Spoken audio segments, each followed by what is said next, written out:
शहबाज शरीफ जो मंडेला बनने की कोशिश करता है वो भी खड़ा हुआ था।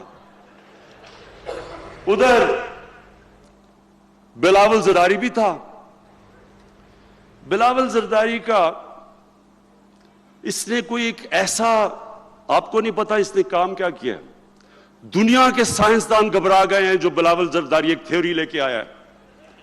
आइंस्टाइन घबरा गया है कि जब बारिश होती है तो पानी आता है,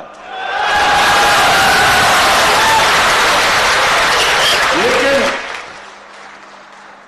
जो आइंस्टाइन की जो रूह तड़प रही है ना, जिस चीज के ऊपर दुनिया का सबसे बड़ा साइंसदान गुजरा है, उसने कहा जब ज्यादा बारिश होता है तो ज्यादा पानी आता है।